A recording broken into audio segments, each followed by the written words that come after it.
Estimados irmãos e irmãs, estamos hoje celebrando a solenidade de Corpus Christi. E nós precisamos compreender o mínimo desta nossa festa. Esta festa que já tem quase 1000 anos. No ano de 1263, um padre, Padre Pedro, foi fazer uma peregrinação até Roma para pedir o aumento da sua fé. Naquela época era muito normal que as pessoas fizessem peregrinações à cidade santa de Roma, porque aquele ditado que nós temos, né? Todos os caminhos levam a Roma, é verdade, porque todas as estradas que saem de Roma têm acesso a toda a Itália até a Espanha. E o Padre Pedro, então, do norte, foi procurar fazer uma peregrinação até Roma. E o Padre Pedro, então, chegou a uma cidade chamada Bolsena e rezou uma missa na igreja de Santa Catarina, de Santa Cristina, perdão. Santa Cristina, que foi uma jovem mártir dos primeiros séculos, que não querendo negar a sua fé, seu pai então tentou entregá-la à morte por diversas vezes, o próprio pai, porque ela não cedia ao culto dos deuses pagãos. O pai amarrou uma corda no pé dela, com uma pedra, e jogou no lago de Bolsena.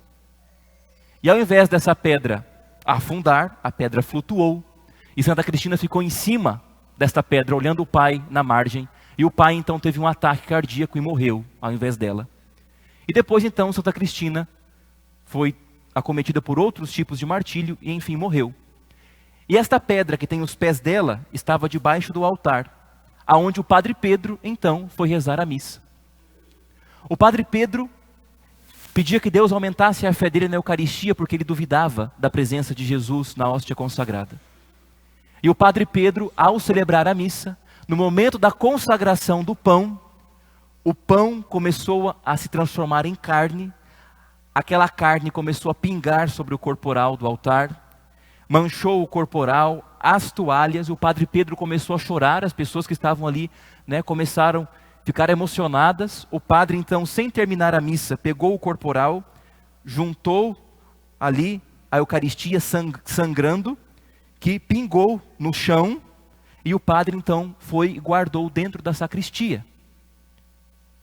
E então, sem saber o que fazer, ficaram todos atônitos, com aquela situação. A missa não terminou, mas o Papa Urbano IV estava numa cidade próxima, de Orvieto. E então, eles foram até o Papa, os comissários foram até o Papa dizer o que estava acontecendo.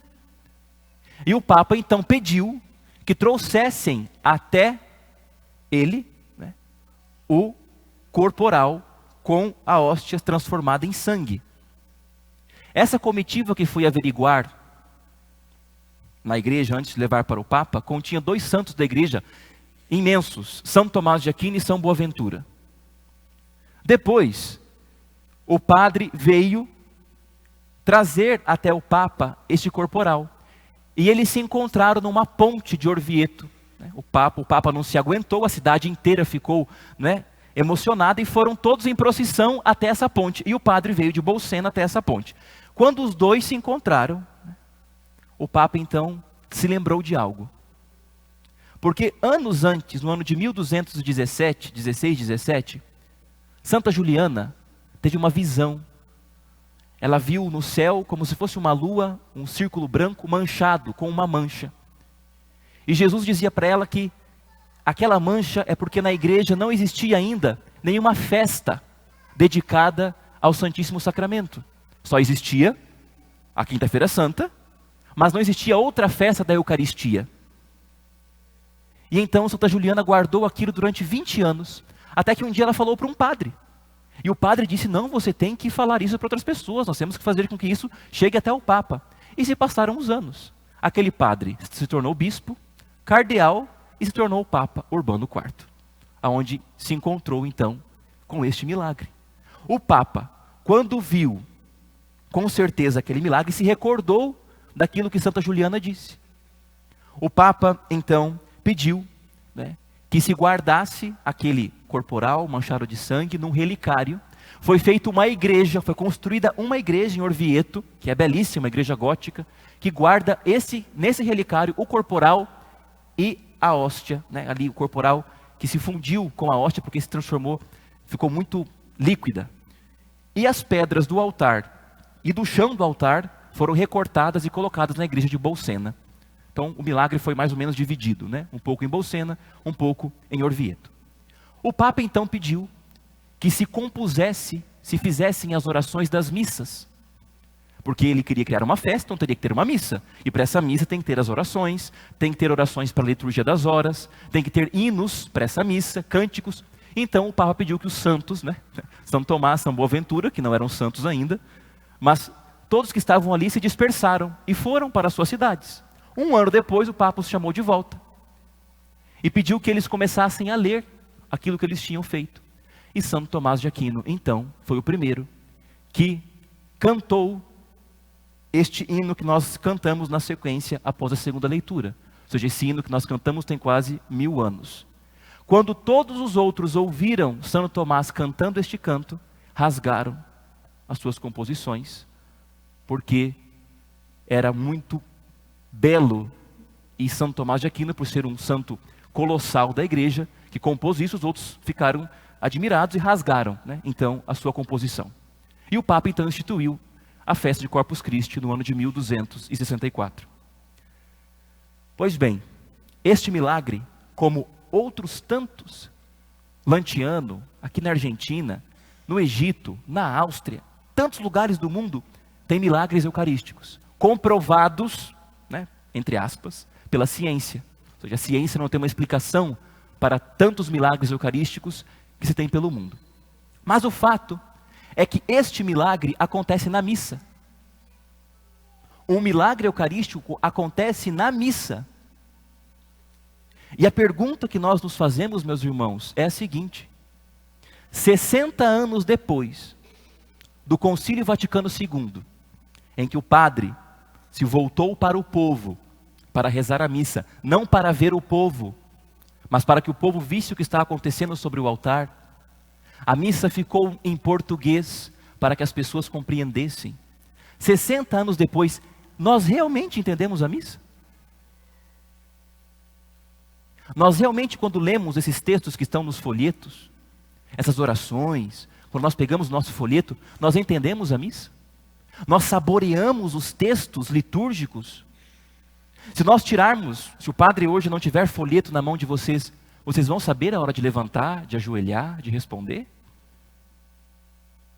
A questão não está em celebrar de frente para o povo e rezar em português. A questão está na essência da missa. Eu amo a missa ao ponto de compreendê-la, buscar entendê-la. A quem a missa é dirigida? A Deus Pai.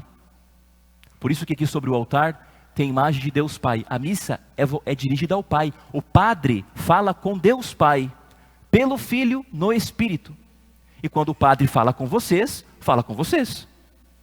Quem vem na missa durante a semana vê que o padre reza versus Deum, né? Voltado para o sacrário. E quando tem que se falar com o povo, o padre vira: o Senhor esteja convosco. Porque quando é com vocês, é com vocês. Quando é com Deus, é com Deus. Não é porque o padre está de frente que ele está falando o tempo inteiro com o povo. Não, porque a missa é dirigida ao Pai. É o sacrifício do Filho ao Pai no Espírito. E se nós não compreendermos, não entendermos a essência da Santa Missa, nós vamos achar que a missa é uma narrativa, que a missa é uma festa, que a missa é uma reunião de fiéis, ou pior, a missa é uma coisa que eu faço, que o padre faz, que o povo faz. Não, a missa é da igreja. É tão sagrada que o próprio Cristo se faz presente no pão e no vinho de verdade. E Deus, ao longo dos 2000 anos, deu ao povo sinais visíveis de milagres para que o povo cresce. E mesmo assim, nós ainda temos pessoas que fazem como no final do capítulo 6 de São João, quando Jesus diz: eu sou o pão vivo descido do céu, a minha carne é verdadeira comida, o meu sangue é verdadeira bebida, quem come a minha carne e bebe meu sangue permanece em mim e eu nele. Não, Senhor, essa verdade é muito dura para nós. E Jesus diz: então todo mundo pode ir embora. Porque ainda hoje nós temos católicos que acham que o pão e o vinho são símbolos, aparências. Não, é Jesus. E nós católicos adoramos sim a Eucaristia. Quando nos acusam de adorar as imagens, é acusação falsa. Aquele Jesus, aquele Sagrado Coração que está de gesso ali, não é Jesus. Ele representa Jesus. Nós não adoramos aquela imagem. Agora, a Eucaristia que está no sacrário, nós dobramos o nosso joelho com todo o céu, com os anjos e com os santos, e adoramos a Jesus na Eucaristia, e temos orgulho de dizer, nós somos a única igreja que adora Jesus na Eucaristia. E que faz o que Ele mandou nós fazermos até a sua volta, como nós cantamos na sequência. Nós adoramos sim Jesus em corpo, sangue, alma e divindade, e temos orgulho de dizer isso, que adoramos Jesus na Eucaristia, que não é um pedaço de pão, não é um pouco de vinho, mas as palavras da consagração é o corpo e o sangue de nosso Senhor Jesus Cristo, que hoje sai da igreja.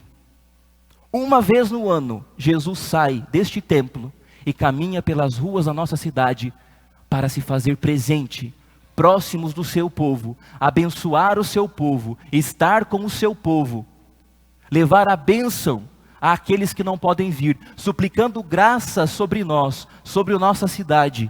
Jesus sai para caminhar nas nossas ruas, como caminhou em Nazaré, como caminhou em Belém, como caminhou em Jerusalém. Hoje Ele sai para caminhar nas ruas da nossa cidade. E nós, o seu povo, iremos com Ele, professando publicamente a nossa fé na Santíssima Eucaristia, e não tendo vergonha disso, muito pelo contrário, nos orgulhando de professarmos a fé no Santíssimo Sacramento do altar. A Eucaristia, meus irmãos, ela faz a igreja faz a Eucaristia. Jesus instituiu ela na última ceia, com os 12, e ligou a Eucaristia ao sacerdócio católico, ao seu corpo, a Ele mesmo. A Eucaristia é para ser adorada, mas é para nos fazer comunhão com Ele, é para nos fazermos um com Ele, é para estarmos com Ele. É o nosso alimento nessa terra enquanto peregrinamos até o céu. É o alimento que vai nos fazendo outro Cristo, até que Cristo seja tudo em todos, como diz São Paulo. Não sou eu quem vivo, é Cristo que vive em mim. A Eucaristia é o maior dom que Deus deu à igreja. É o maior dom que nós podemos ter, porque é o próprio Deus que se dá a nós em alimento, para se fazer um conosco, dentro de nós, para nos fazermos santos. É o alimento dos anjos, é o alimento dos santos, é o nosso alimento.